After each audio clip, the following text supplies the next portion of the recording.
Hello दोस्तों, स्वागत है आप लोगों का अपने यूट्यूब चैनल पर।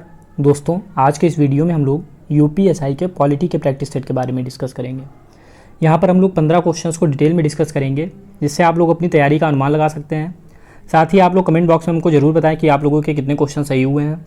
इसके साथ ही अगर आप लोगों का कोई सजेशन है तो वो भी आप कमेंट बॉक्स में हमको बता सकते हैं, जिससे आगे आने वाली वीडियोज़ में हम आप लोगों को बेहतर कंटेंट दे सकें।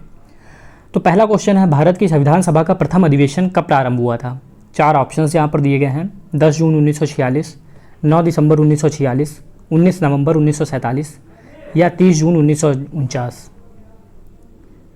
तो इसका जो सही आंसर होगा वो बी होगा, 9 दिसंबर 1946। भारत की संविधान सभा का प्रथम अधिवेशन 9 दिसंबर 1946 को हुआ था। इसमें जो अस्थायी रूप से अध्यक्ष बनाया गया था वो डॉक्टर सच्चिदानंद सिन्हा को बनाया गया था। इनको सिर्फ 2 दिनों के लिए अध्यक्ष बनाया गया था अस्थायी तौर पर। इसके अलावा इस अधिवेशन की विशेषता ये थी कि इसमें मुस्लिम लीग ने भाग नहीं लिया था।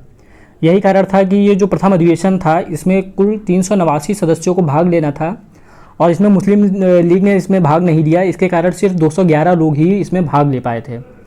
इसके बाद पहली जो बैठक थी 9 दिसंबर 1946 को हुई थी। दूसरी जो बैठक थी ये 11 दिसंबर 1946 को हुई थी।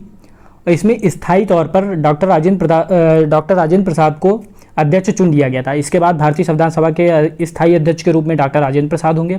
अगर पूछा जाए प्रथम अध्यक्ष कौन था तो डॉक्टर सच्चिदानंद सिन्हा होंगे अस्थायी रूप पे। अगर स्थायी पूछा जाएगा तो डॉक्टर राजेंद्र प्रसाद होंगे। पहली बैठक 9 दिसंबर 1946 को हुई थी। दूसरी जो बैठक है वो 11 दिसंबर 1946 को हुई थी। पहली बैठक की विशेषता थी कि इसमें मुस्लिम लीग ने भाग नहीं लिया था और 389 सदस्यों को इसमें शामिल होना था। मुस्लिम लीग के भाग ना लेने के कारण इसमें सिर्फ 211 सदस्यों ने भाग लिया था। अब नेक्स्ट क्वेश्चन देख लेते हैं। अगले क्वेश्चन में कह रहा है, निम्नलिखित कथनों पर विचार कीजिए। पहला पॉइंट है भारत में लोकतांत्रिक राज्य व्यवस्था है। सेकंड है भारत एक प्रभुसत्ता संपन्न राज्य है। थर्ड पॉइंट है भारत में लोकतांत्रिक समाज है। और चौथा पॉइंट है भारत एक कल्याणकारी राज्य है। उपर्युक्त कथनों में से कौन सा कथन सत्य है? तो पहला जो पॉइंट है भारत में लोकतांत्रिक राज्य व्यवस्था है, सही है। नेक्स्ट है भारत एक प्रभुसत्ता संपन्न राज्य है, ये भी सही कथन है।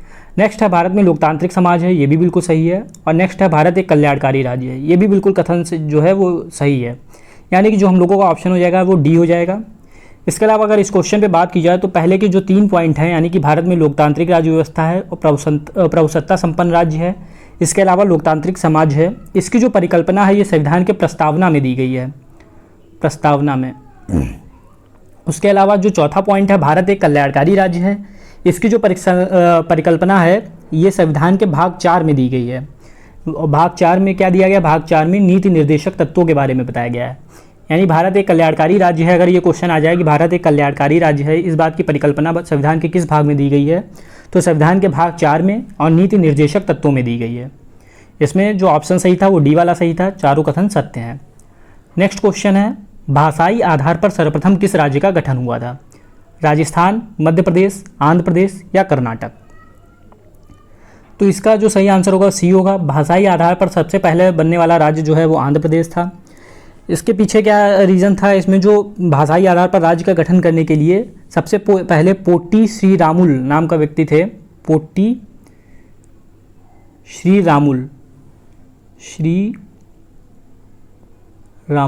इन्होंने भाषाई आधार पर राज्य बनाने की मांग की थी।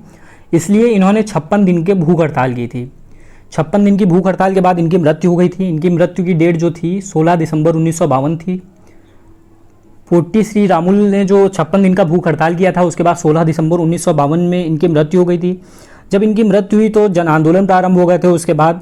और इसका परिणाम ये निकला कि जो मद्रास प्रेसिडेंसी थी उससे तेलुगु भाषी क्षेत्र को अलग करके 1 अक्टूबर 1953 को आंध्र प्रदेश का गठन कर दिया गया था। तो इसका जो सही आंसर होगा सी होगा, आंध्र प्रदेश होगा। सबसे पहले इसमें अगर पूछा है क्वेश्चन में कि किसने मांग की थी तो श्रीरामुल ने मांग की थी। 56 दिन की भूख हड़ताल की थी। 16 दिसंबर 1952 को इनकी मृत्यु हो गई थी। इसके बाद जन आंदोलन हुए जिससे मद्रास प्रेसिडेंसी से तेलुगु भाषी क्षेत्र को अलग करके 1 अक्टूबर 1953 को आंध्र प्रदेश का गठन कर दिया गया। अगले क्वेश्चन पर डिस्कस करते हैं, संविधान का कौन सा भाग नागरिकता से संबंधित है? तो इसका जो ऑप्शन है भाग 2, भाग 3, भाग 4 या फिर भाग 5। तो इसका जो सही आंसर हो जाएगा वो ए हो जाएगा, भाग 2। नागरिकता का संबंध जो है वो भाग 2 से है। और अगर आर्टिकल पूछ लिया जाए तो आर्टिकल 5 से 11। नागरिकता के लिए आर्टिकल जो है वो 5 से 11 और भाग 2।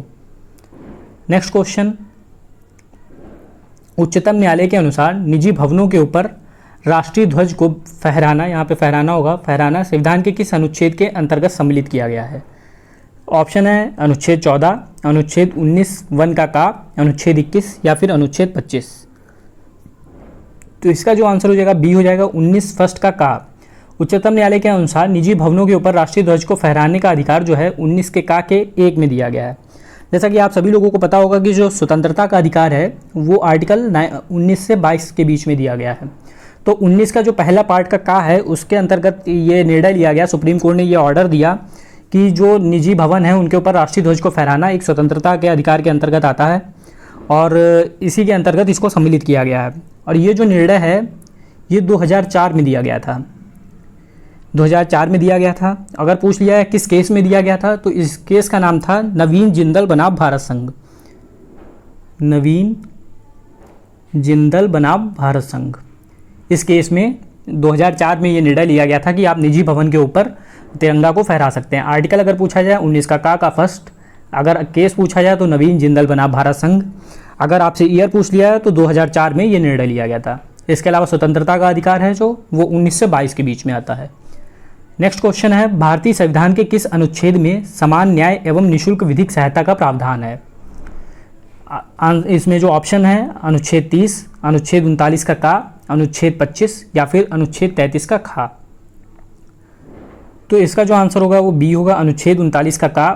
भारतीय संविधान के 39 के का में जो है वो समान न्याय एवं निःशुल्क विधिक सहायता का प्रावधान किया गया है। अगर इसको पूछा जाए कि 39 के का को किस संशोधन के द्वारा जोड़ा गया तो इसको जो है 42वें संशोधन अधिनियम के द्वारा जोड़ा गया और ये जो संशोधन है ये 1976 में हुआ था। तो यहाँ से आप लोगों के 3 क्वेश्चन बन सकते हैं कि भारतीय संविधान के किस अनुच्छेद में समान न्याय एवं निःशुल्क विधिक सहायता का प्रावधान है। तो आपका ऑप्शन हो जाएगा अनुच्छेद 39 का। अगर पूछ लिया है किस संशोधन से जोड़ा गया तो 42वें संशोधन से जोड़ा गया और कब जोड़ा गया तो 1976 में जोड़ा गया। अगले क्वेश्चन पर डिस्कस करते हैं। अगला क्वेश्चन है, भारतीय राष्ट्रपति के विषय में निम्न कथनों पर विचार कीजिए। पहला जो पॉइंट है वह भारत का नागरिक हो, सेकंड है 35 वर्ष की आयु पूरी कर चुका हो, थर्ड है वह संसद का सदस्य निर्वाचित होने की योग्यता रखता हो। तो इसमें आपको चूज़ करना है कि कौन सा ऑप्शन सही है। तो पहला जो पॉइंट है वह भारत का नागरिक हो, ये सही है। नेक्स्ट है 35 वर्ष की आयु पूरी कर चुका हो, ये भी सही है। नेक्स्ट है वह संसद का सदस्य निर्वाचित होने की योग्यता रखता हो, ये गलत पॉइंट है क्योंकि वह संसद का निर्वाचित सदस्य नहीं, यहाँ पे होना चाहिए वह लोकसभा का निर्वाचित सदस्य बनने की योग्यता रखता हो। अगर यहाँ पे लिखा होता वह लोकसभा का सदस्य निर्वाचित होने की योग्यता रखता हो तो ये कथन सही हो जाता है, यानी कि हम लोगों के 2 कथन सही हैं, तो सी वाला ऑप्शन सही हो जाएगा। इसके अलावा अगर इस क्वेश्चन के बारे में बात की जाए तो राष्ट्रपति के बारे में अगर हम लोग बात करते हैं तो आर्टिकल 52 से यहाँ पे आर्टिकल 52 से 62 के बीच में राष्ट्रपति के बारे में बताया गया है। इसके अलावा अगर राष्ट्रपति की योग्यताओं के बारे में बात की जाए, जो यहाँ पे योग्यताएं दी गई हैं, यहाँ पे अगर लोकसभा होता तो सारी फॉलो करती, तो जो योग्यताएं हैं वो 58 के पहले भाग में बताई गई हैं। योग्यताएं अगर राष्ट्रपति की पूछी जाए तो 58 के पहले भाग में। अगर पूछा जाए राष्ट्रपति का वर्णन कितने से कितने आर्टिकल तक है तो 52 से 62 के बीच में राष्ट्रपति का वर्णन किया गया है। नेक्स्ट क्वेश्चन है, भारत के महान्यायवादी की नियुक्ति कौन करता है? 4 ऑप्शन है, भारत का मुख्यमंत्री, भारत का राष्ट्रपति, यहाँ पे भारत का नहीं होगा, राज्य का मुख्यमंत्री होगा, भारत का राष्ट्रपति, संघ का विधि मंत्री या भारत का प्रधानमंत्री। तो इसका जो सही आंसर हो जाएगा वो भारत का राष्ट्रपति हो जाएगा। भारत के महान्यायवादी की नियुक्ति जो है भारत के राष्ट्रपति के द्वारा की जाती है। महान्यायवादी के बारे में आर्टिकल 76 में बताया गया है।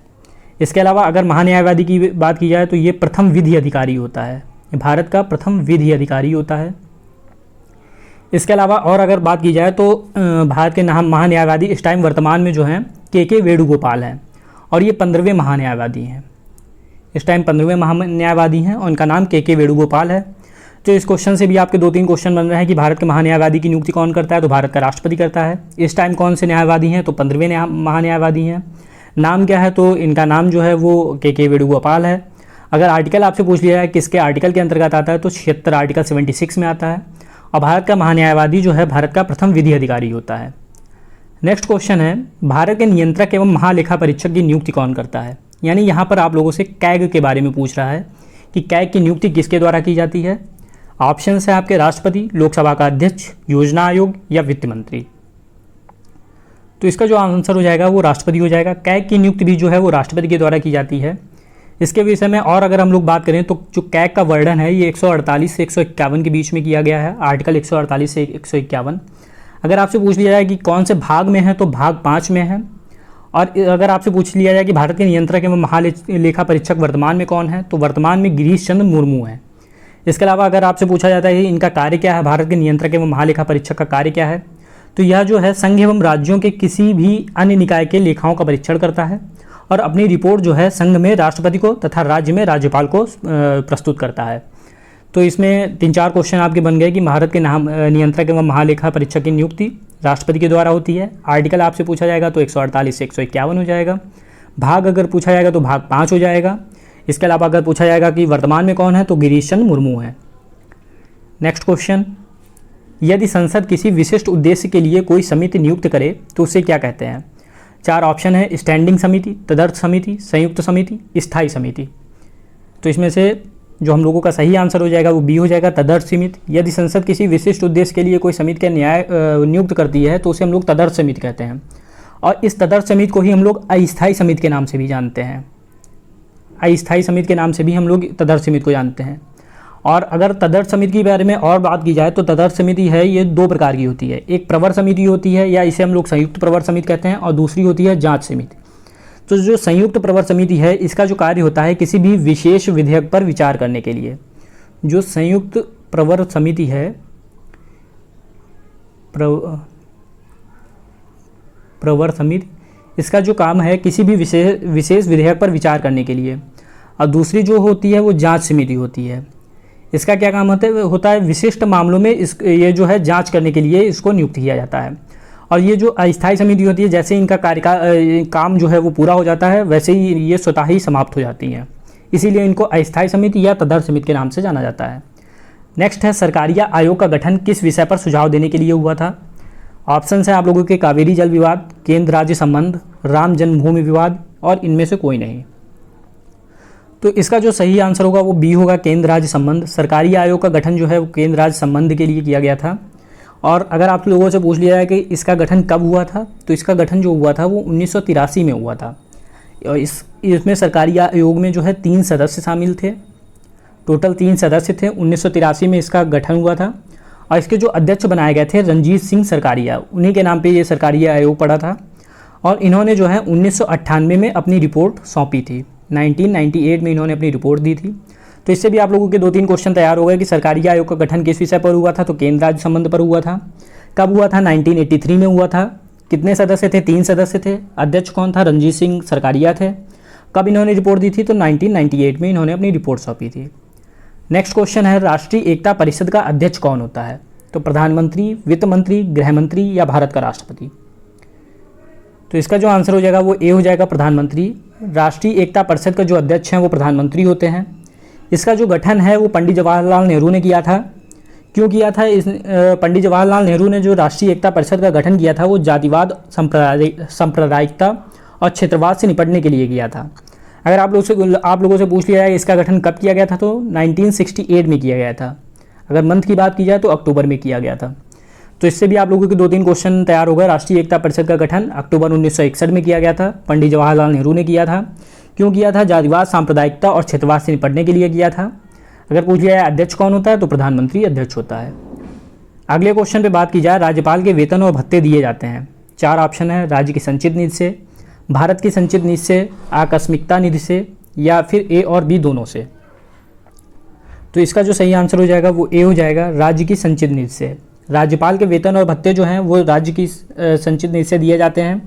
अगर आप लोगों से पूछ लिया जाए इसका प्रावधान कौन से आर्टिकल में है तो इसका जो प्रावधान है वो 202 का पार्ट 3 का का में है। जो राज्यपाल के वेतन और भत्ते का प्रावधान है राज्य की संचित निधि से देने का वो 202 के 3 के का के पार्ट में है।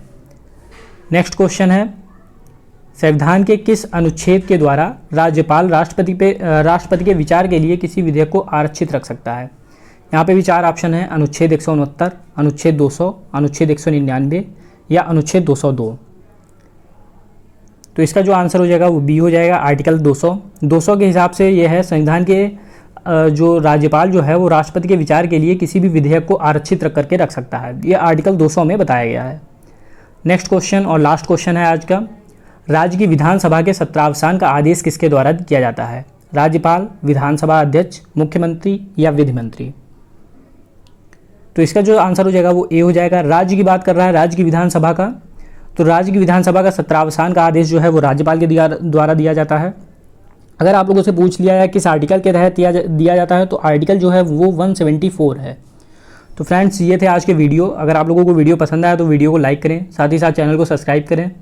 और इसके अलावा अगर आप लोगों का कोई सजेशन है तो वो भी आप कमेंट बॉक्स में बता सकते हैं। और आप लोगों के कितने क्वेश्चन ठीक हुए ये भी कमेंट बॉक्स में हमको ज़रूर बताएं। मिलते हैं नेक्स्ट वीडियो में। Thank you.